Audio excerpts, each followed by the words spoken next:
I'm Mike Jose Collins. Welcome to the table. Let's eat. Listen, guys, if you're following me, you're probably making a lot of money. So why don't you tell your friends to follow me so we can all make some more money? Let's go to Thursday, the primetime game between the Packers and the Lions. This one at Lambeau Field.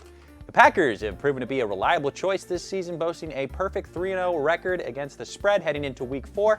This impressive run includes a thrilling come-from-behind victory against the Saints at Lambeau Field. On the other side, the Detroit Lions have also shown their mettle, standing at a respectable 2-1 in both straight up and against the spread. Since Matt LaFleur took the reins as the head coach of the Packers in 2019, the team has excelled at home, covering the spread in a remarkable 64.9% of their games, making them the NFL's top performers in this category during this period.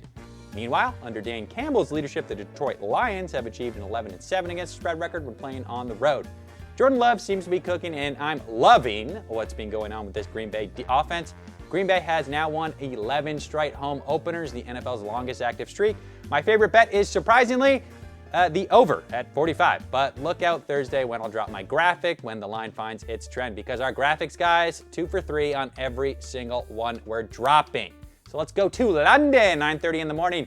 This season's inaugural international game with the Jacksonville Jaguars set to welcome the Atlanta Falcons. And yes, I mean welcome to Wembley Stadium, because everybody in London loves the Jags. So Jacksonville's previous London outing ended disappointment last year when they were upset by the Broncos. This year, they face a tough challenge as they enter the international contest in a state of struggle, having suffered consecutive defeats at home. Their recent loss to the Texans on Sunday, where they were almost double-digit favorites, was particularly shocking. Meanwhile, the Falcons are also coming off a game where they failed to score a touchdown, falling to the Lions in their latest outing. The Jags' offense looks bad, and everyone seems to hate the Falcons' offense. But I love it. I love watching it. It's one of my favorite things to watch. I don't know. Maybe I like football and you guys like touchdowns. You don't know the weather in this thing, so it's shouting at me it's all going to go be a running game. We could have a Calvin Ridley revenge game. I'm loving a lot of RB overs, especially Bijan, but my best play is the under. Yep, the under at 43. So let's go to Sunday night.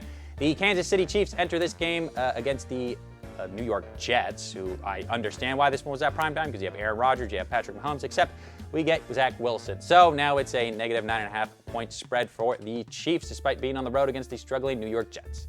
So the Jets have been struggling with Zach Wilson as their quarterback and continue to lack vitality. Kansas City holds a 2-1 record both straight up and against the spread, following a decisive victory at home against the Chicago Bears.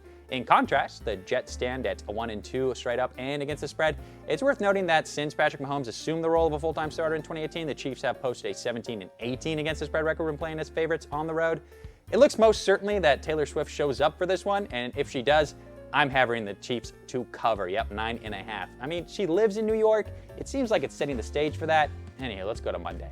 The Seahawks, and who are the Seahawks playing in this one, by the way? Seahawks and the Giants, obviously. Seahawks clinched a victory against the Panthers on Sunday, propelled by standout performers DK Metcalf, who has 112 receiving yards, and Kenneth Walker III, who delivered an impressive performance with 97 rushing yards and 2 touchdowns. So the Giants suffered a lopsided defeat at the hands of the 49ers last Thursday.